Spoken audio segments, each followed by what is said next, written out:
what this story that you're both sharing is reminding me of is the way the brain processes trauma. And if you've had, or since we've all had trauma in our lives, that part of the brain is what we call sometimes hypervigilant. It's scanning the horizon constantly to see if there are any things that look like similar threats. And so I love what you're saying, Dina, that your son had this loss, and then the loss of the grandparent. Completely different kind of loss, but the brain kind of associates it because loss is loss. Loss of an important person is loss.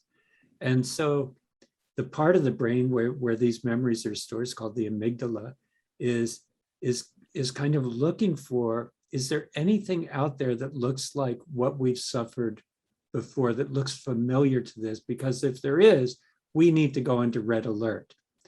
And so I'm scanning the horizon, and I don't know if that smoke that's coming up is a herd of buffalo moving or it's an attacking army. But when I see smoke, I ring the bell because, this is dangerous for me. And does that capture something of your understanding, Nina and Marissa, about how the brain works and that's what we mean by a trigger, right? That there's something that's familiar enough that it reminds us of something that we had processed before, but it brings it back live for us. And now we're dealing with all of that. It's piggybacking on top of this. And some of them are kind of obvious, like, okay, the loss of an important family member. And others are, maybe not obvious to us. They might be related to a smell. A smell is very triggering. That's why the perfume industry is as big as it is. Or the smell of food. That's why we have apple pie smelling. What are those things Candles that and things, plug in, right? The idea of comfort or comfort food, that triggers a sense of safety. Can you add more to that? Is that making sense? Oh, absolutely. I love, because therapists who work on brain techniques, who work in EMDR or those areas, will say often, your brain's way smarter than you are. And I laugh when they say that, but one of the things that I translate that to, and some of what I've heard those therapists say, are things about the brain is not going to bring up something to process that it doesn't know it's safe to process in this time. And so I can remember talking, and I was kind of doing just an informational interview on some information about EMDR. I'm not trained as an EMDR therapist, but I wanted some information. I was talking to a certified, supervisor for EMDR in this area, was asking her to explain some things to me, give me language around it so I could explain it to other people. And she said, one of the things that I tell people when they talk about going to EMDR is to know that they're not in the same amount of full control in EMDR like you are in talk therapy, because we're working in a different part of the brain. And the brain knows when it is or isn't safe to bring up trauma, even sometimes when the front part of our brain would disagree. And so sometimes things can come up that's inconvenient, or that we don't really want to deal with, or that we don't want to do. And our brain may tell us, like, hey, this is a good time for this, or this is a good space for this. And I thought, how great of a picture for us to remember with our kids too, who've had trauma experiences. Those things can pop up at the most inconvenient times. They can trigger at very difficult times. And rerouting as an adoptive or foster parent for a child who's been through trauma, to say triggering is not a sign necessarily of just distress or problem to be fixed. It's a sign of connection to be made and growth to happen. That when we have this disruption, we don't see growth without disruption. And especially with trauma processing, we can see this even interpersonally. We see, like, people who've been in very unhealthy relationships. They don't fully heal from the relationships that they're in until they are in a healthy relationship and it's rerouting, right? It's happening differently. There are things that don't heal outside of a relationship if they were broken inside of a relationship. It's in relational process, and it doesn't have to be the same type even, but that's how it works. Well, similar thing happens with our kids and us. That stuff that was broken inside of family systems has to be fixed inside of family systems, but for it to do that, it has to look broken again. It has to be broken, it has to disrupt, it has to mess up, and then it has to be done right and put back into place right. And that's what regulates that internal system for the kid too, of what's happening. And so that brain process, they're not running it all either. It's not like they're little, masterminds who are running around deciding when they're going to blow your life up. That their brains are also can feel like that at times. I saw Sky laugh. Feels like that at times. You're gonna throw a bomb, in the moment that is the absolute most inconvenient. I'm supposed to be going to a class tonight. I'm supposed to be doing this. We have something. We're supposed to be attending a family function. I have to take you out of the restaurant, whatever it is. But that all of these are signals for growth and connection. They're not issues to be handled or managed. I love what you're saying about the normalcy of things blowing up or breaking apart or bombs getting thrown, and the difference between a family that is able to try to repair versus a family where there is no repair, and just how important that is, the willingness to try to repair or the successful repair. Yeah, and I'm just thinking you're touching on such a huge issue, because so often we see kids disrupt from homes at that moment when, your life gets turned upside down at the most inopportune moment, or again and again and again, and you've kind of reached your breaking point. And so we start to see kids get moved to another home. And then of course they have to go through that whole cycle of building trust and attachment again before they can even start to have all those triggers and blow things up. And then that, if that family can't handle the repairing process, and then they go to another, and every time we do that, it's more likely that it's going to disrupt again. And I'm thinking about so many kids who languish in the system for years and years because they can't find. Yet you also touched on the reason that residential treatment, unless it's very short term and very targeted, isn't appropriate for so many kids, or long-term residential placement, I guess I should say, because that healing has to happen in the context of a family, and that's not a family setting. No. And never will be. No, it's not, and it's not a replacement for it. You're absolutely right. And I always, when I was doing my dissertation research and work, I was looking at support experiences with adoptive families, and got some really interesting information and some pre-seminal research that's not well documented. But one piece of research that I did find that I helped anchor my work in, it was a study that showed that quoted the same stats that we all hear. If a child is a person of color, if they're over the age of 10, if they are male, if they've had sexual or physical abuse histories, the likelihood of adoption disruption or placement disruption skyrockets. It absolutely skyrockets. Yep. However, I found a study that part of the kind of funnel or background in my dissertation to say we've got to study what goes right and what support looks like was I also found research that said, actually, if you statistically account for parent mindset and commitment to the child, those factors, those descriptive factors of the kids are no longer significant in the adoption outcome. And that's already documented in research. Say that in street language, Dina. And that's exactly what I was about to do. The whole point I was making that I said this supported is, listen, kids don't disrupt adoptions, families do. When the family system can't contain what's going on or doesn't feel like they're resourced or supported in handling what's going on, it falls apart. When things are bigger or feel bigger, it's harder on the system. But when a parent is running the show and has the support they need, that is the only deciding factor of things going not perfect, not measurable by the same measures that we typically like to use for kid outcomes, but that makes it go well and healthy and right. Yeah. It's not on the kid. And it becomes so important to, sorry, Sky, to talk about what is support for families. I actually just wrote a column for the Gazette about this, because in the system, the foster care system, at least in West Virginia, we like to pretend that having a professional of some sort, a CPS worker or a therapist even, or a insurance provider for that matter, call you or come to your home at regular intervals, that is support. That is not support for families. That is not the support that I see families asking for. In fact, for most families, that feels like surveillance. Yep. That is not, that is, you're checking to see if these, which of course we have to, if a kid's in state's custody, we have to check to make sure that they're safe. Absolutely. But to confuse that checking on the child with support for the family is a huge problem. Yeah. And the support that families really need. I mean, to me, I actually spent a lot of time this weekend wrestling with kind of the difference between help and support, and what does real support really look like.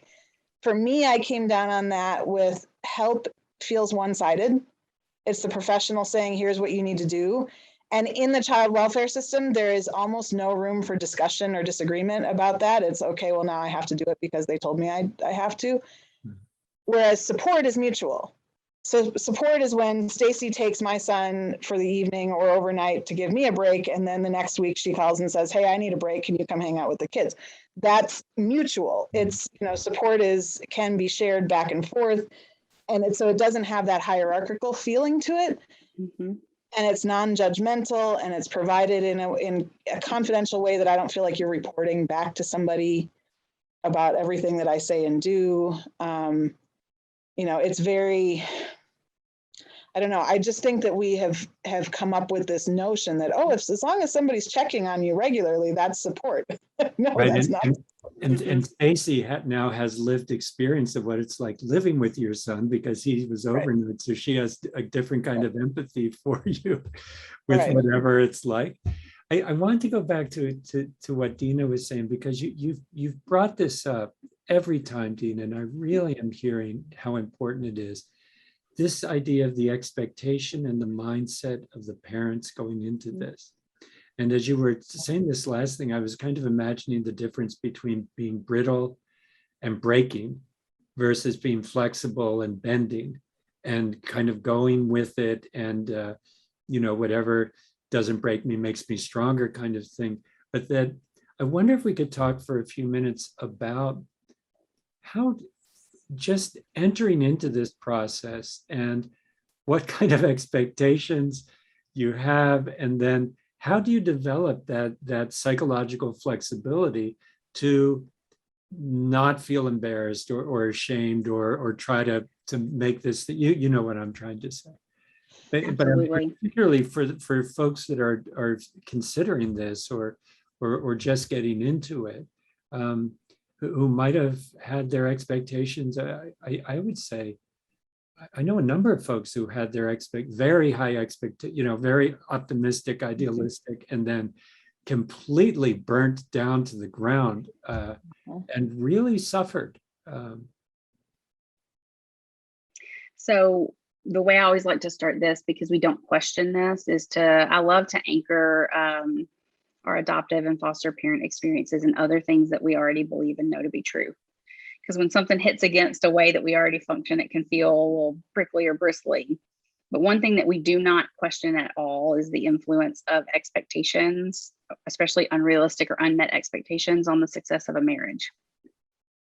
We know research has given us everything we need to know that if people go into a marriage with unrealistic expectations, or they sustain in the marriage with unmet needs or expectations and no process to figure out if they're unrealistic or realistic, it destroys a marriage, hands down. It's because it is a negotiation of intimacy in a system, and intimacy being close connection, right? The same thing happens in family systems. And so when we pull back, when we think about bringing a child into a family, we have these rigid ideas of, well, a family experience is over here and a couple experiences over here. My individual experience with friends is over here and all this other stuff. It's really not that separate. But when we bring a child in, we don't often move through or understand what our expectations are, especially on unchecked expectations. So when we do premarital counseling with couples, we look at expectations, including family norms. Not what do you, yeah. Can I get in there? So, and it's not because you haven't thought about it. It's because it's invisible to you until you are in the situation. And then you realize, oh my gosh, I was thinking this was, and I didn't even know I was thinking that, right? Yes. So I just want to kind of, it's not because you didn't prepare enough that you got surprised by your own expectations, the hidden. Because it's not a magnifying glass, it's a contact lens. That's how I like to say it. You can't look at it, you're looking through it. And the only way to really look at it is to pop it off. You've got to step outside of it to even see it. Right. A fish isn't aware of the taste of the water they're swimming in, right? We're not aware of the air until something changes. And then we say, oh, that's a new smell, or that's a exactly. Yeah. So I always laugh when I'm doing family work, whether it's coaching or counseling. I always kind of talk about pop off the lens. Let's look at what lens you're looking through. We're gonna pull it off and look at it. You put it back on afterwards, so it's fine. You can still look through it if you want to. You just got to know what you're looking through. And so we do that with couples. We ask them, and we've come up with all these prompts and ideas about how to ask couples before they get married about all these expectations and things that they start to normalize and have reasonable expectations and know what's going to feel triggering. No one goes into marriage going, I'm going to tell you this right now, if we don't do toothpaste the same, we're going to fight. But I'll tell you, how often does that come up as something that just absolutely sends people through the roof? Stupid small things like that, right? But no one would sit in a counseling session and go, I'm telling you, I will not tolerate toothpaste issues. That's not on that forefront. It's all connected to other stuff. And so we begin to bring this out, and even just to be aware of our expectations. It's not getting all the expectations right then. It's bringing into awareness what's actually there. So what I always say, I always give this mental picture. And if people are of faith, I can connect it to faith for them too, but that there's this place inside of us. We know this to be true, that if there's stuff going on around us that's bad or hard, it's possible to have a centeredness and peace inside of us, even when stuff is not happening. But a lot of times we become a thermometer. We take the temperature of around us and the inside starts to match the outside.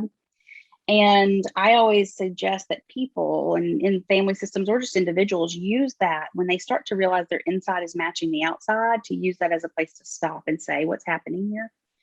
And in this type of situation, when something's going on with kids and my insides start to kind of move and I don't feel that centeredness anymore, I stop and I say, this is my indication that something's wrong. What am I expecting? What am I needing here? What am I expecting? And I start to try and check my own stuff. Am I expecting that my kids are going to balance everything because I'm having a stressful day and our whole house is stressful? And I just want them to not be stressful so that it's not one more thing on me, right? Because that's really what it usually is for me, just self-disclosure. And then I go, that's not their job. I have to find this peace and this centeredness a different way. This is not theirs to maintain. It's mine to provide for them. But when we even just back up to expectations about what family is going to look like, if we all go in thinking, I'm going to bring this kid in, I'm going to be able to prove to them that I love them. And we don't say that explicitly, but I'm a wonderful person and I'm warm and connective and I have been a mother my whole life. So this child will obviously see that in me and validate me as a human, right? And so a lot of times with expectations between parents and kids, I end up doing some work about the expectation for the kid to validate and balance us versus our role to do that for them.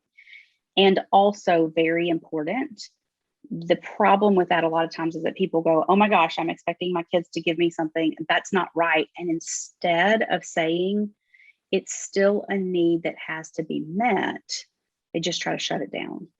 And that implodes the system. When a parent shuts down their own needs, especially if they're trying not to overwhelm their kids, I'm not going to make them meet my needs, but I'm not going to get them met elsewhere.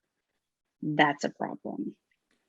So sometimes it's marriage therapy. Sometimes it's personal therapy. Sometimes it's taking a break and leaving kids and knowing that the babysitter is going to be frantic at the end, but I have to have time with other people to feed me. It's my mask on first. Yeah.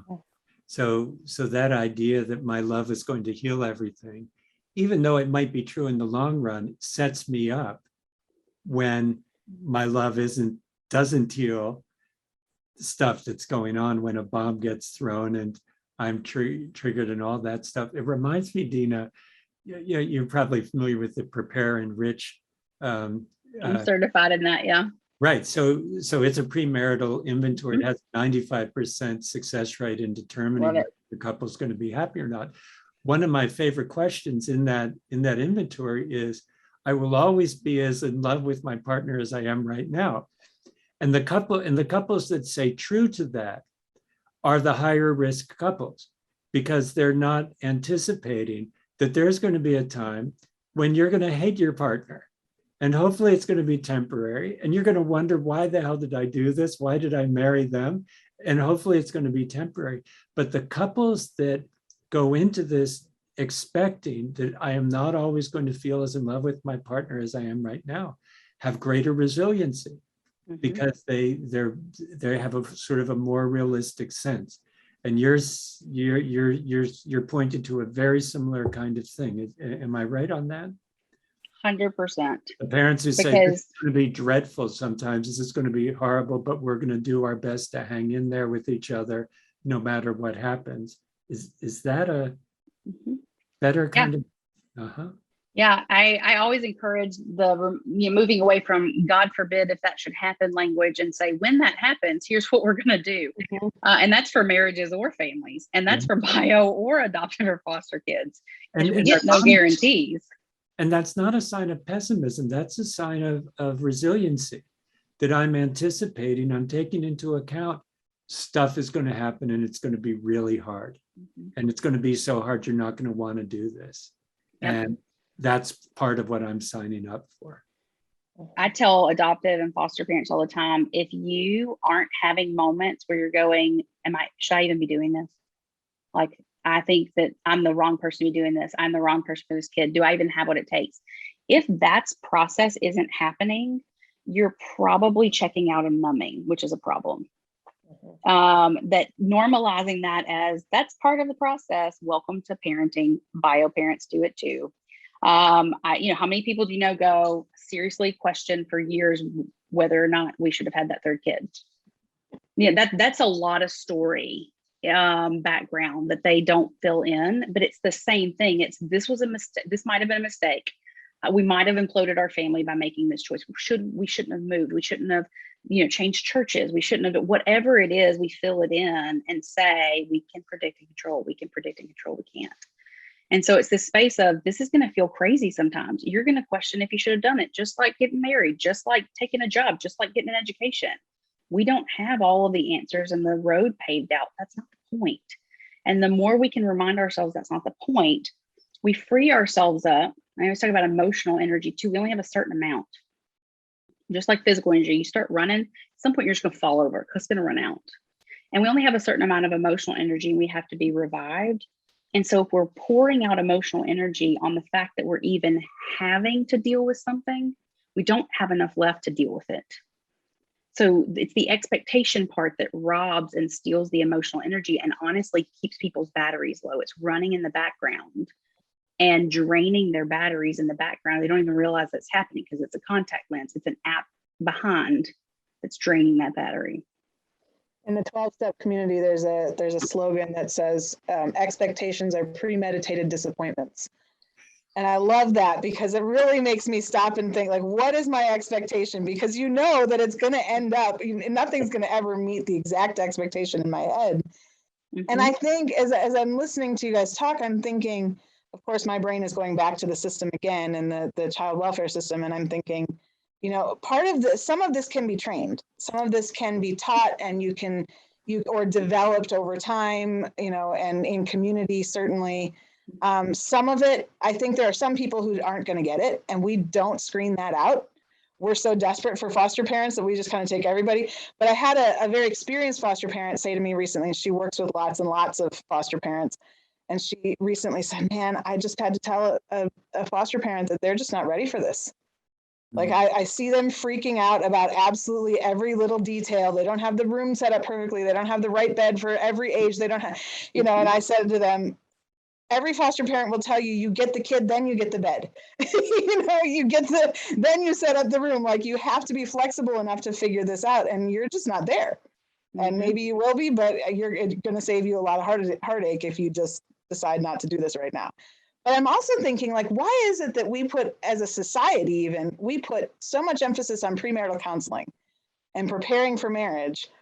We don't provide any kind of pre-placement counseling, or not that you necessarily have time. You don't need a license to have a baby. You need a license no, to you get don't. married. You need a license to have a gun. You don't need a license to have a baby.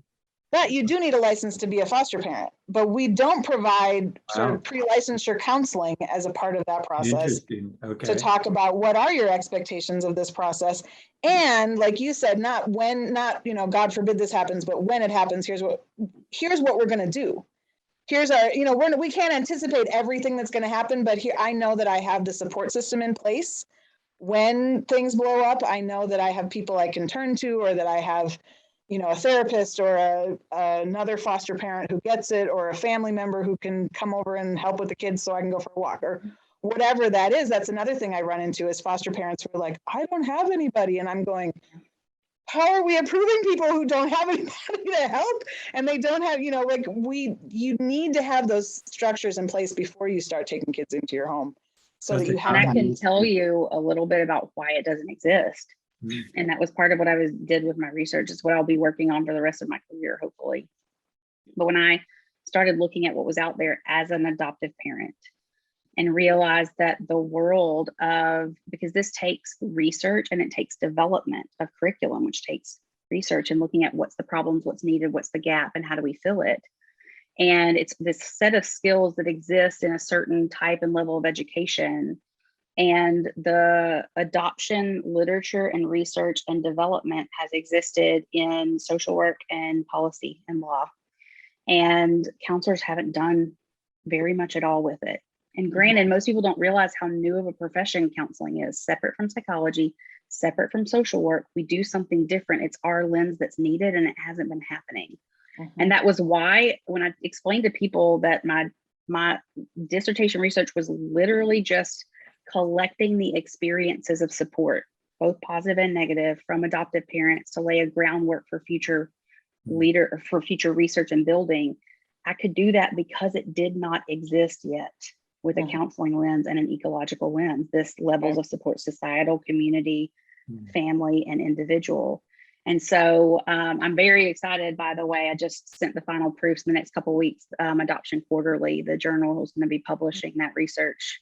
And I'm hoping to turn it into a book for preparation, a prep book, which may, God willing, turn into curriculum one day, but something to help prep parents, not just teach about the kids stuff.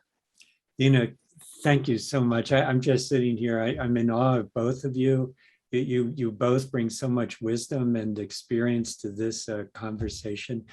One sentence that stands out for each of us, for each of you, from our 3 talks today, in closing for today. For me, it's psychological flexibility, that idea of bending and your, managing your expectations. How about for you two? For me, I think it's the early conversation about, in a previous episode, about empathy and how to kind of ask the underlying question, and not the, the direct question, but that must be difficult because, or that, what do you need from me? Those kinds of things. And for me, I'd say, I didn't use this word today, but integration of things can be okay and not okay. I can be okay and things not be okay. And we can live in this space and it not completely turn us upside down, that we can work with it. And it's all developmental. Well, thanks so much, Dina and Marissa, and thanks for being with us. And we'll look forward to you on the next conversation.